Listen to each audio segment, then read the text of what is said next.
Bonjour à tous, bienvenue ce matin et c'est une joie de pouvoir partager avec vous ces chants, ces temps où nous allons pouvoir louer et adorer notre Dieu. Alors je vous invite dans un premier temps à prendre ce premier chant qui nous rappelle combien Dieu est fidèle et bon. À jamais Dieu est fidèle.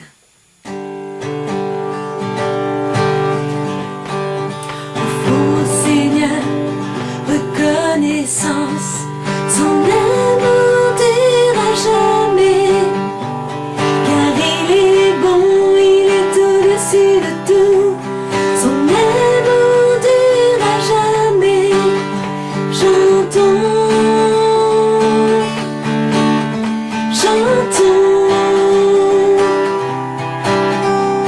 d'une main puissante et d'un bras tendu.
Seigneur notre Dieu, on veut vraiment te remettre ces instants de louange, d'adoration où tous ensemble nous pouvons te célébrer, louer ta fidélité.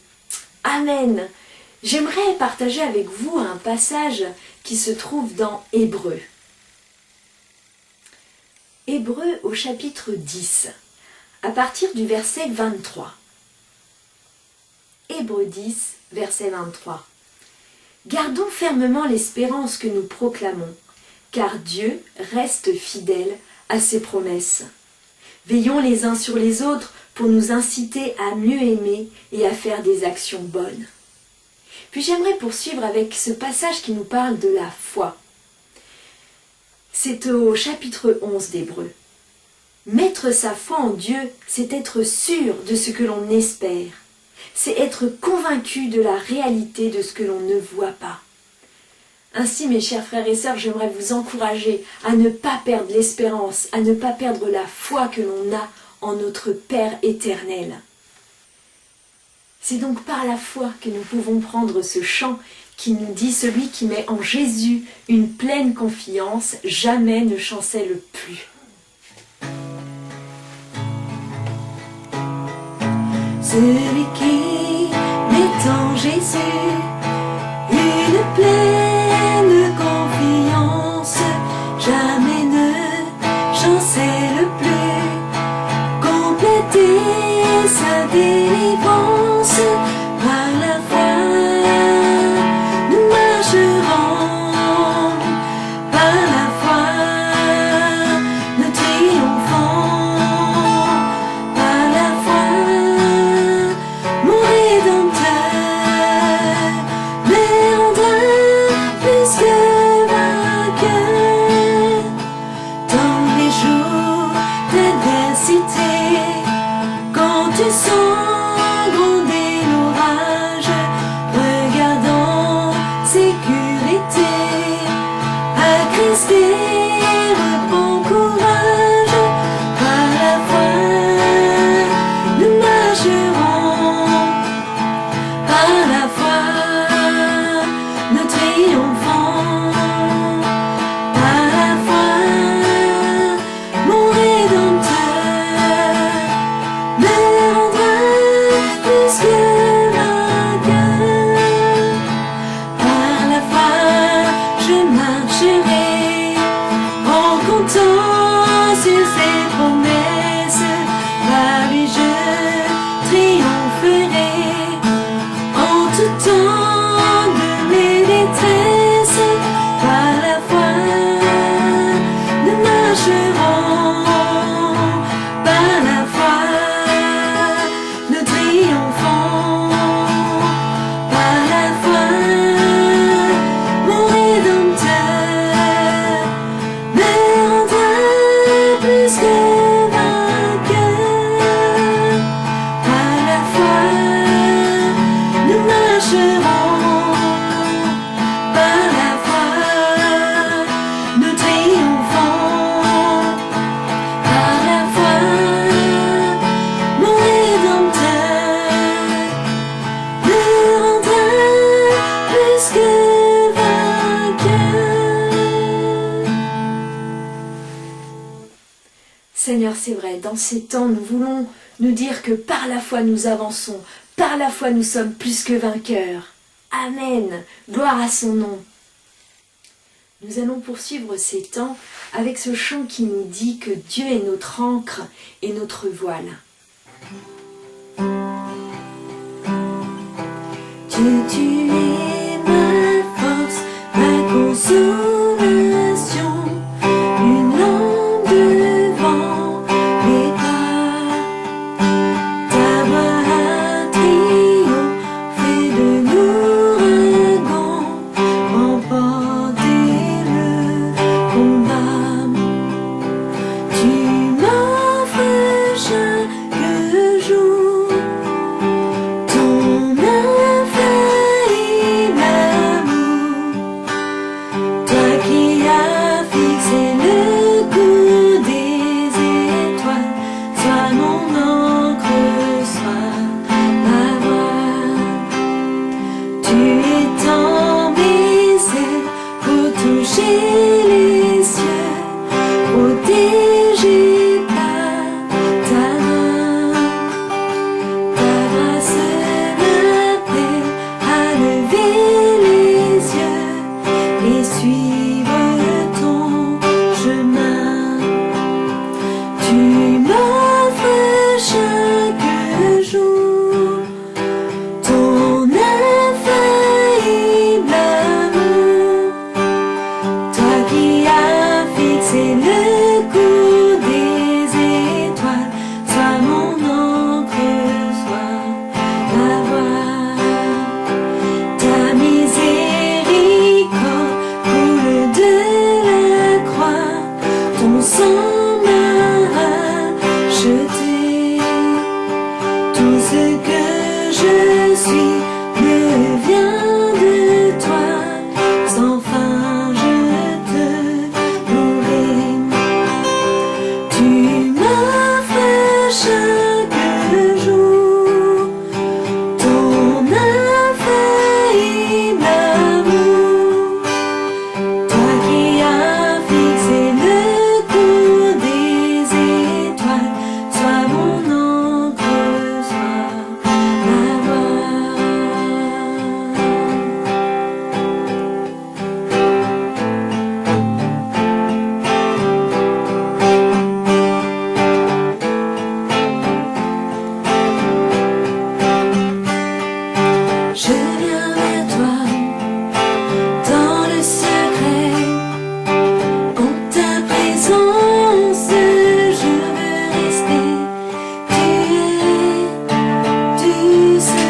dans ces temps, nous puissions adorer, louer notre Dieu. Faites monter vers votre Dieu une prière de reconnaissance, une prière d'adoration, une prière de louange. Dites-lui combien vous êtes heureux de lui appartenir et combien vous vous sentez rassuré aussi dans sa présence.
Pour terminer ces temps, j'aimerais que l'on puisse chanter ce chant qui nous dit « Père, être près de ton cœur, c'est ce que je désire ».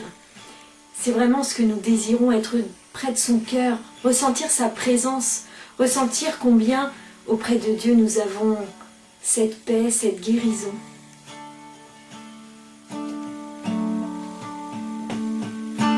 Père, être près de ton cœur, c'est ce que je désire, voir ta gloire et ta splendeur, c'est ma raison de vivre.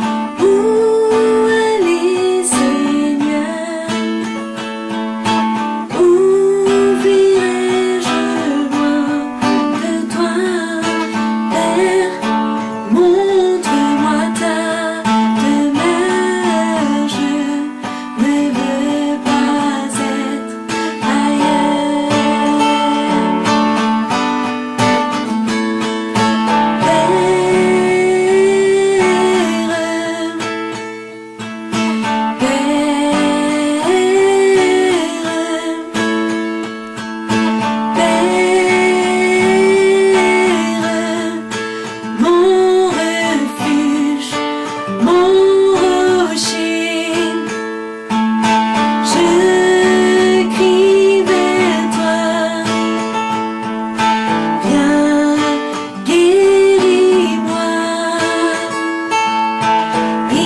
Bonjour à chacune et à chacun, et heureux de vous retrouver à travers ce moyen de la caméra, chez vous, dans votre salon.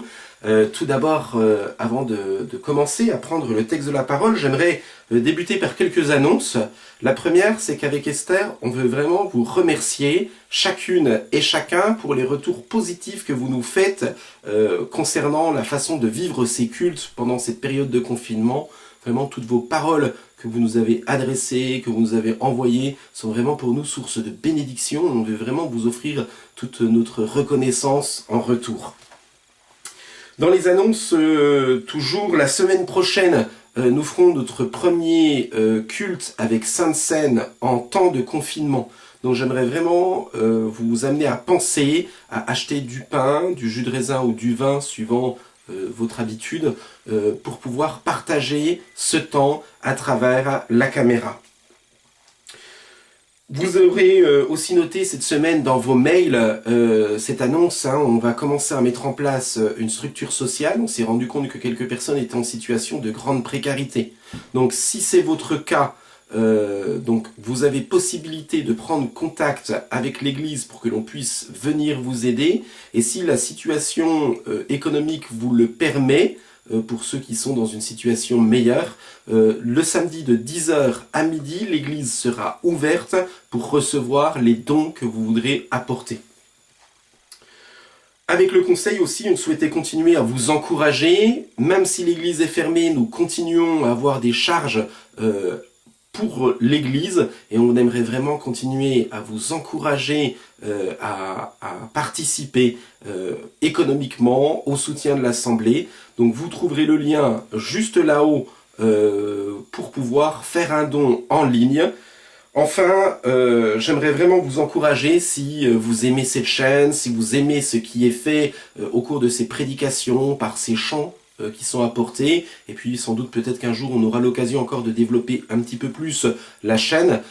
Si c'est le cas, n'hésitez pas à vous abonner à la chaîne, à lâcher un pouce bleu juste en dessous de cet écran vidéo, et puis à partager. N'hésitez pas, plus on sera présent et plus on aura l'occasion d'avoir des vues, et plus on sera visible par internet, qu'on puisse utiliser cette période pour pouvoir partager la bonne nouvelle de notre Seigneur Jésus-Christ. Avant de rejoindre la prédication, j'aimerais vous inviter à prier. Seigneur notre Dieu, on est présent dans ce lieu avec toi. La semaine dernière, nous avons célébré la résurrection. Nous avons célébré le fait que le tombeau n'avait pu te garder et que tu étais maintenant présent en tout temps à nos côtés. Et nous voulons vraiment être conscients de cela pour pouvoir savoir que tu es à nos côtés en ce moment, et que notre culte n'est pas un culte qui est mort, mais un culte qui est vivant, parce que nous proclamons le Christ ressuscité. Nous voulons qu'en ouvrant cette parole aujourd'hui, il y ait encore un impact qui puisse être là, présent dans nos cœurs, présent dans nos vies, et on veut vraiment te remercier, Seigneur, vraiment pour ce que tu fais pour nous, au moyen de ta parole. Merci pour cette parole vivante, et qu'elle puisse trouver écho à nos cœurs. Amen. Amen. Voilà, il y a une semaine, nous avons célébré la victoire du ressuscité sur la mort.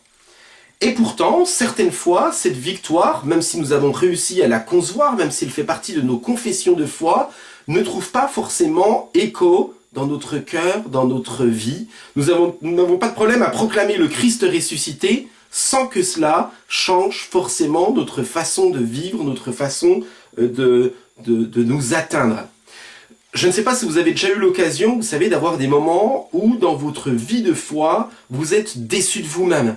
Déçu, certaines fois même au point de remettre en cause l'appel que le Christ nous a adressé. Vous savez, certaines fois, nous avons un petit peu comme si nous étions en questionnement, en disant, mais en fait, est-ce que j'ai bien reçu un appel? Je n'arrive pas à m'en sortir dans la situation dans laquelle je suis, et un petit peu comme si on avait besoin à certains moments que quelqu'un vienne à nos côtés et nous dise, mais en fait, je peux passer l'éponge sur ton tableau, là où il y a des tâches, pour que tu puisses repartir à zéro. Et cette situation, eh bien, c'est cette situation dans laquelle se trouvent les disciples après la Pâque. Ils n'ont pas de problème pour proclamer que le Christ est ressuscité. Ils ont eu l'occasion de le rencontrer dans la journée de la résurrection, dans la journée de la Pâque.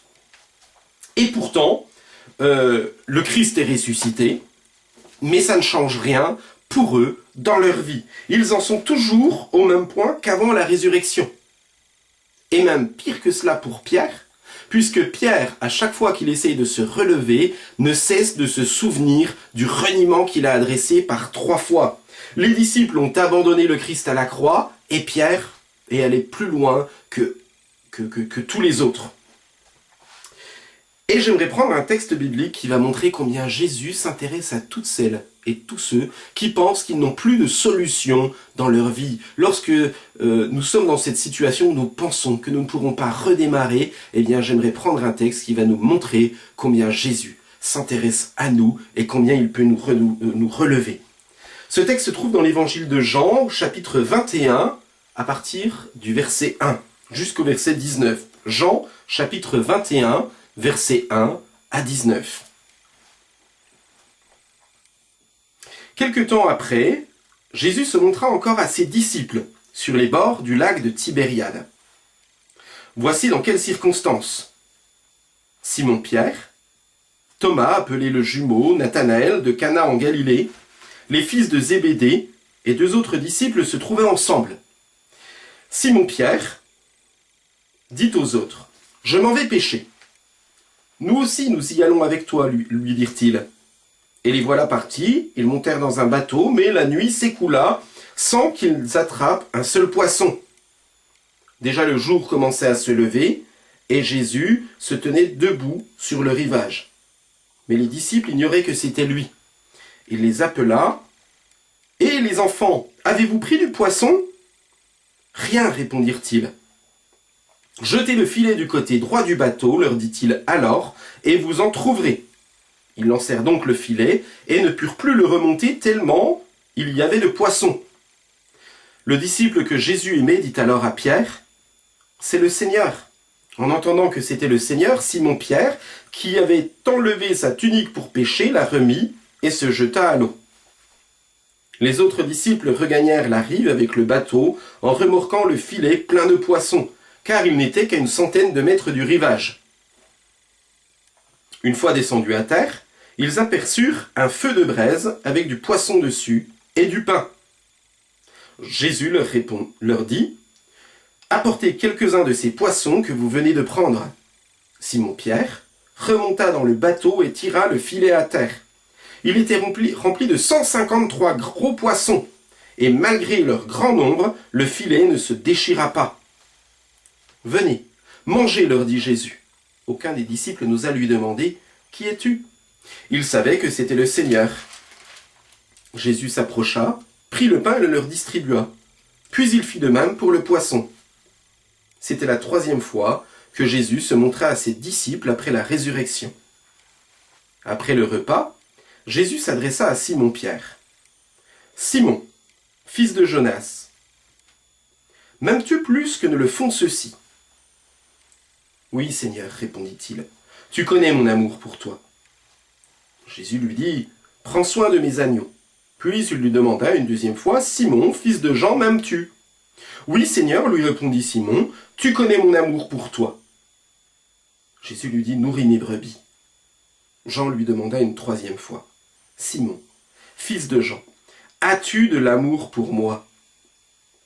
Pierre fut peiné car c'était la 3e fois que Jésus lui demandait, « As-tu de l'amour pour moi ?» Il lui répondit, « Seigneur, tu sais tout. Tu sais que j'ai de l'amour pour toi. » Jésus lui dit, « Prends soin de mes brebis. Vraiment, je te l'assure, quand tu étais plus jeune, tu mettais toi-même ta ceinture et tu allais où tu voulais. Mais quand tu seras vieux, tu étendras les bras, un autre nouera ta ceinture et te mènera là où tu n'aimerais plus pas aller. » Par ces mots, il faisait allusion au genre de mort que Pierre allait endurer à la gloire de Dieu. Après avoir dit cela, il ajouta, « Suis-moi. »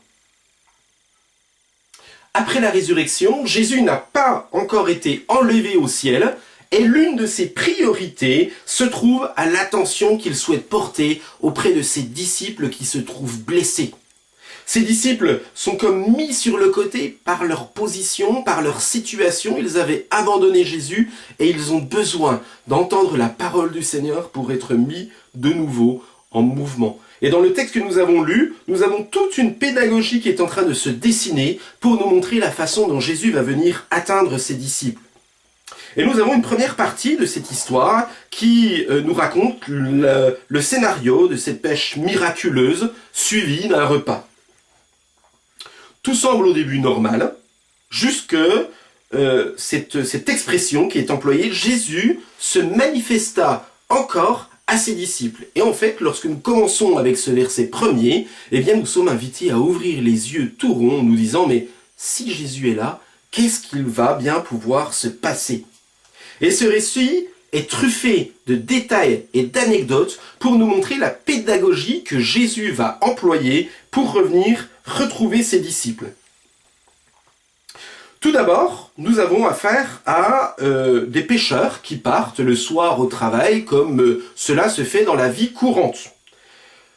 Ces pêcheurs travaillent pendant toute la nuit et puis ils ne prennent rien. Il y a vraiment un désespoir, ils ne comprennent pas ce qui est en train de se passer, bref, il y a une forme de déception qui est là.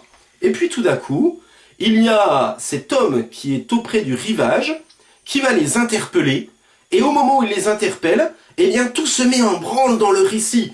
Le filet se remplit, et puis à partir de ce moment-là, il y a une véritable émulation qui est en train de se mettre en place. Est-ce que ça ne vous rappelle pas une scène des évangiles qui a eu lieu auparavant?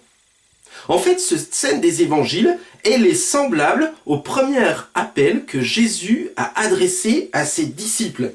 Des disciples qui sont dans une barque, une nuit de travail sans rien avoir pêché, quelqu'un qui demande de jeter le filet, et d'un coup, des filets qui se remplissent, et cette parole, venez, je vous ferai pêcheurs d'hommes.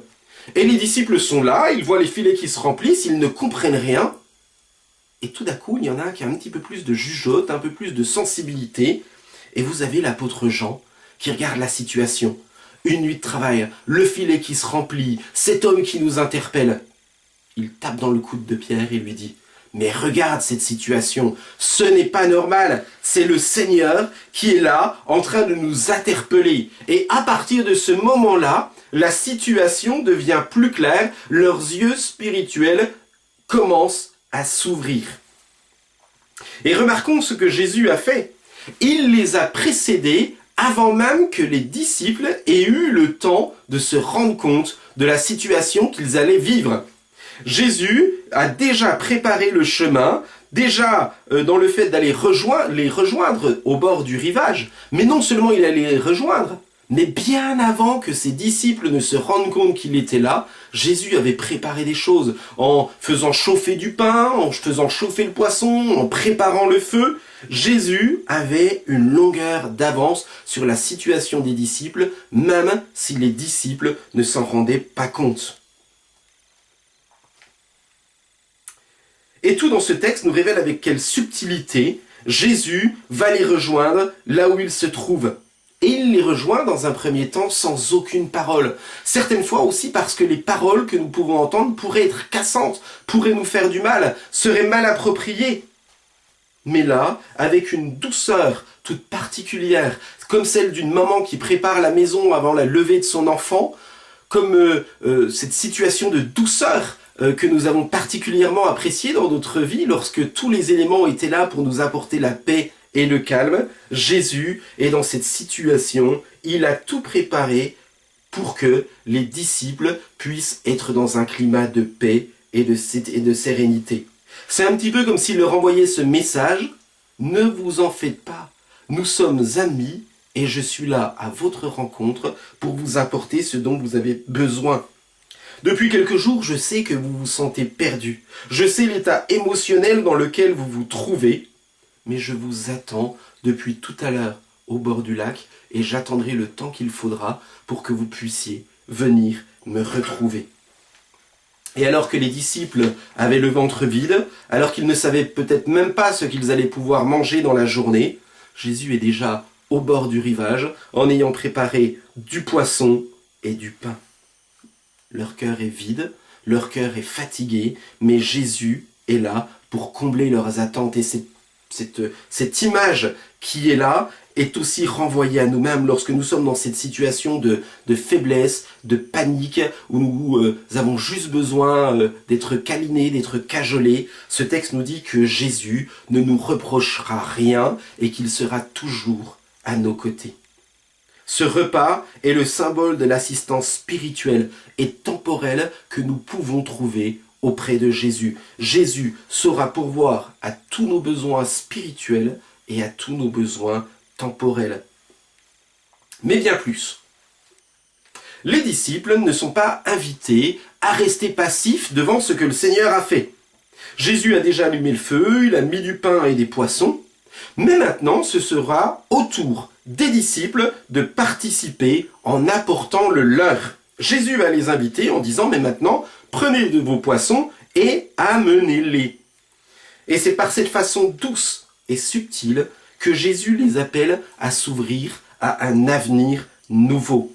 Oui, Jésus s'occupera d'eux, mais non seulement il s'occupera d'eux, mais ils devront aussi tout de même concourir par un travail fidèle. Ils sont invités par ce geste de mettre leur poisson avec ce que Jésus a fait, à participer et à devenir co-ouvriers à l'œuvre du Christ. Jésus est en train de leur affirmer qu'il leur offre un second départ. Dans Luc au chapitre 5, Jésus leur avait déjà donné cette opportunité, cet appel suite à la pêche. « Venez et je vous ferai pêcheurs d'hommes ». Et cette fois, il y a un deuxième appel qui leur est adressé. Maintenant, c'est le temps pour vous de devenir pêcheurs d'hommes et de femmes dans cette mission que je vous confie. Mais avec une différence particulière entre le premier et le deuxième appel. Dans le premier appel, depuis Jésus est mort, mais dans ce second appel, la mort n'a pu le retenir. Jésus ne se repent pas de l'appel qu'il a pu t'adresser. Et si tu as le désir de servir le Seigneur et que tu as eu des moments où tu étais fatigué, peut-être que tu l'as rejeté, peut-être que tu étais lassé par cette vie chrétienne, eh bien ce texte nous dit que Jésus ne se repent pas de son appel et ce qu'il a voulu faire pour toi, il pourra continuer à le faire. Et de même que lors du premier appel, Jésus les avait invités à être pêcheurs d'hommes, de nouveau, sans le dire, mais par les circonstances, Jésus leur adresse de nouveau un appel. Les apôtres amènent dans leur filet 153 gros poissons. Nous avons là à faire un chiffre qui est bien sûr un chiffre concret et réel, c'est bien 153 gros poissons, mais le 1, le 5 et le 3 sont signes de plénitude et d'universalité. Jésus est en train de leur montrer qu'il va les envoyer en tant que pêcheurs d'hommes à travers toute la création, à travers la terre entière.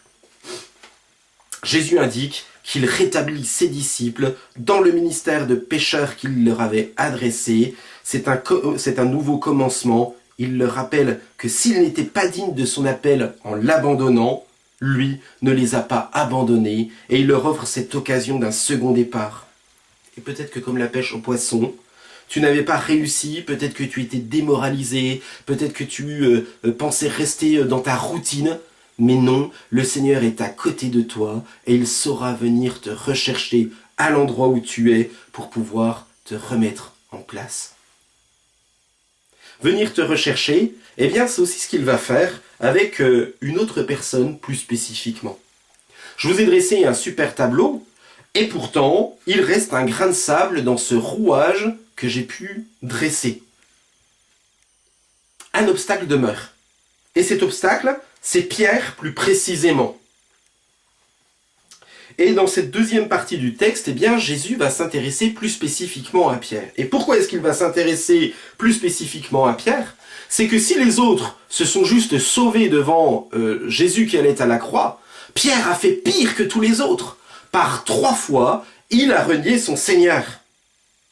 Et là encore, il nous faut nous laisser enseigner par la façon dont Jésus va venir retrouver Pierre dans l'attitude dans laquelle il est.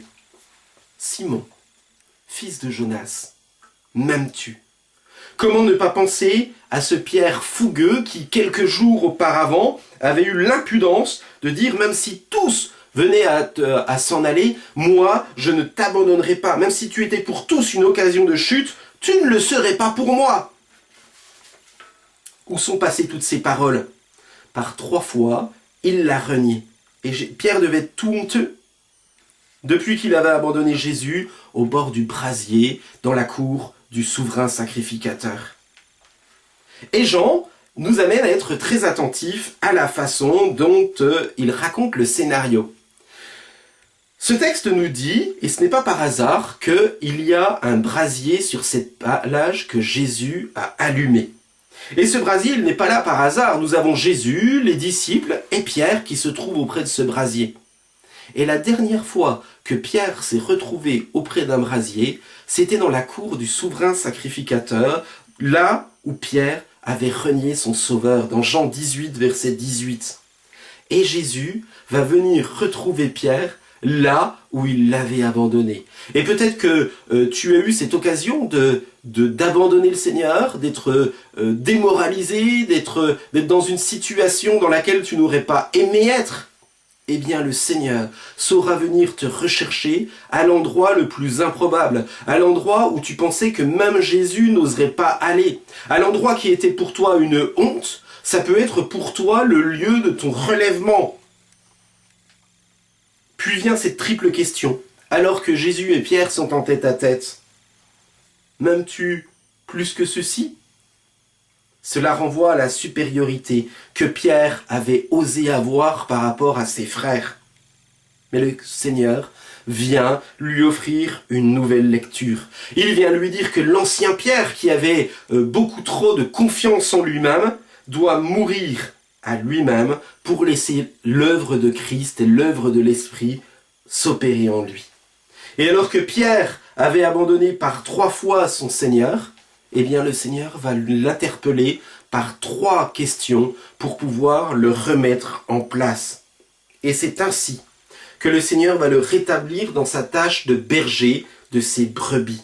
Il lui indique le chemin qu'il aura à suivre, alors que par toi-même, tu voulais tenir les choses et que tu es tombé peut-être même par 3 fois, eh bien je viendrai par 3 fois te rétablir pour te remettre en mouvement dans cet appel que je t'ai adressé. Et ce Pierre, sur lequel on ne pouvait pas compter, à partir de ce moment-là, à partir du moment où il sait qu'il ne pourra plus compter sur lui-même, va pouvoir être à partir de là l'un des apôtres principaux. Est-ce que tu m'aimes ? C'est la première condition pour pouvoir être le berger des brebis. Est-ce que tu m'aimes ? Est-ce que tu aimes Jésus ? C'est la première condition pour que tu puisses être un serviteur dans l'Église. Parce que servir, c'est aimer les frères et sœurs dans l'assemblée. Et Pierre, à partir de ce moment, ne dira plus qu'il aime par lui-même, mais qu'il aime par cette grâce que le Seigneur lui a faite. Paix mes agneaux, paix mes brebis, et de la même façon que Jésus a montré son amour à ses disciples sans parole, tout d'abord en mourant à la croix par des actions concrètes, et puis en préparant ce pain, ce feu, eh bien c'est au tour de Pierre de montrer son amour, non plus par des phrases, non plus par des choses, mais par une action d'humilité concrète. Et de même que ce pêcheur aguerri s'est retrouvé incapable de pêcher un seul poisson, eh bien de même, celui qui a renié le Christ, une fois qu'il va pouvoir apprendre cette leçon, va pouvoir se mettre à paître les agneaux, à paître les brebis du Seigneur. Ce même Pierre, mais cette fois qui a confiance dans le Seigneur et qui va devenir l'un des plus grands prédicateurs de l'histoire. Et à partir du moment où il va accepter de se remettre en mouvement, à partir du moment où il va recevoir cette grâce de la part de Dieu, à partir du moment où il va rentrer dans cette humilité, non plus en comptant sur ses propres forces, mais en comptant sur ce que Dieu a fait, il va, à partir de ce moment-là, être le premier grand prédicateur de l'histoire. Lors de sa première prédication, dans le livre des Actes au chapitre 2, 3000 personnes se convertiront. 2 chapitres après, ce seront 5000 personnes qui se convertiront. Nous avons là une véritable réhabilitation de l'apôtre Pierre, qui avait abandonné son Seigneur, mais qui, une fois qu'il accepte de mourir à lui-même, deviens serviteur du Seigneur. Et même, ce rétablissement sera total. Alors qu'à la croix, il n'avait pas voulu mourir à lui-même, alors qu'il n'était pas prêt à s'abandonner totalement à Jésus, Jésus va lui donner une drôle de promesse. Tu tendras les mains et un autre te ceindra. Et ce que Jésus est en train de lui dire, c'est que ce Pierre qui n'osait pas mourir à lui-même va exprimer son amour par le plus grand témoignage que l'on peut exprimer en étant prêt à mourir pour Jésus-Christ. Et c'est ce qui va se passer. L'apôtre Pierre mourra en l'an 66 ou 67 d'une mort martyre. Et c'est ainsi qu'il va pouvoir montrer entièrement son engagement pour Jésus. Le but du Seigneur dans ce passage, c'est de rechercher ses apôtres, dont l'apôtre Pierre. Et le but de la transmission de ce passage, c'est de montrer que Jésus est venu nous chercher là où nous le sommes. Et quand bien même tu penses que la situation dans laquelle tu es est la pire qui soit, le Seigneur nous donne dans ce passage qu'il vient récupérer toutes celles et tous ceux qui, comme toi, comme moi, peuvent rester par leur attitude au bord de la route. Et il vient nous dire que tout cela ne peut pas nous empêcher d'être rétablis dans cette relation avec notre Seigneur. Et cette pédagogie et cette douceur que Jésus va employer envers ses disciples, de la même façon, il veut l'employer envers nous. Cette expérience de Pierre, c'est celle par laquelle nous passons au cours de notre marche chrétienne, lorsque nous sommes amenés à mourir à nous-mêmes, à désespérer de nous-mêmes, lorsque nous nous rendons compte que nous n'aurons pas la capacité de faire tout ce qui plaît et de ce qui est agréable à Dieu. Et de la même façon que certaines fois nous sommes en marge, Jésus vient nous ramener auprès de notre brasier et il vient nous adresser cette question. M'aimes-tu? Alors Jésus nous rappelle, paie mes agneaux, paie mes brebis, tu m'aimes? Eh bien engage-toi pour moi, engage-toi pour tes frères et sœurs, engage-toi. Et à partir de ce moment-là, à partir du moment où tu me feras pleinement confiance, eh bien tu verras cette manifestation. Tu verras que je pourrai être de nouveau quelqu'un qui pourra t'utiliser. Nous avons là un véritable appel.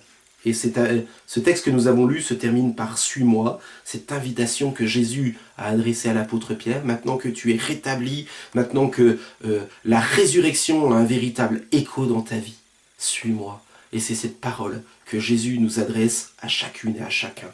Êtes-vous prêts à suivre le Christ et à l'aimer?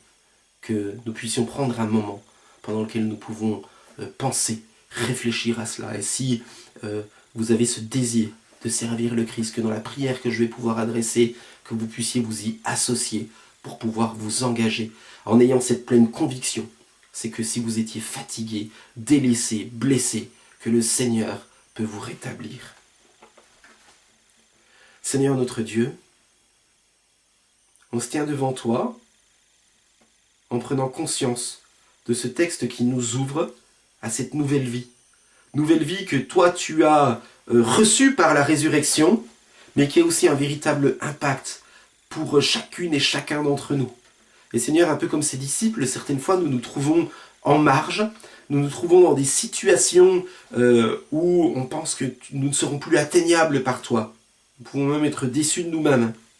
Mais Seigneur, ma prière, mon désir profond, c'est vraiment que tu puisses encore te manifester et nous montrer combien nous sommes importants pour toi, combien tu ne nous délaisseras pas, combien tu ne nous abandonneras pas. Seigneur, nous sommes heureux de t'appartenir et merci de ce que tu fais pour nous. Merci vraiment d'être venu nous chercher. Et Seigneur, pour toutes celles et tous ceux qui sont touchés dans leur cœur, dans leur corps en cet instant par ton esprit, que tu puisses vraiment leur montrer que tu les rétablis pour pouvoir devenir pécheurs d'hommes, pécheurs de femmes, et que tu nous rétablis dans l'appel que tu nous as adressé. On te remercie, Seigneur, pour cette œuvre spirituelle que tu fais. En ton nom. Amen. Amen. Seigneur, à quel autre irions-nous qu'à toi? Tu as les paroles de la vie éternelle, et nous avons cru, et nous avons cru.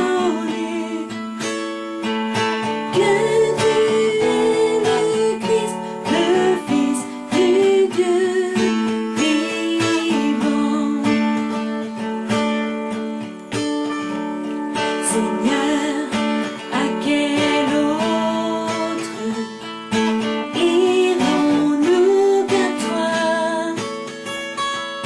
Tu as les paroles de la vie éternelle. Et nous avons cru, et nous avons connu que tu es le Christ, le Fils du Dieu vivant. Et nous avons cru, et nous avons connu que tu es le Christ, que tu es le Christ. Oui, tu es le Christ, le Fils du Dieu vivant.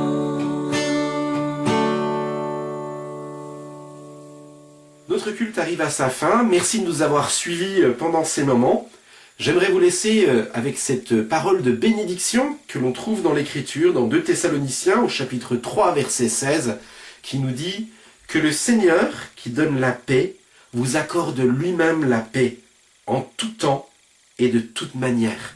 Que le Seigneur soit avec vous tous et que cela soit vraiment notre prière, que le Seigneur vous bénisse et vous accompagne tout au long de cette semaine. Soyez bénis. Au revoir.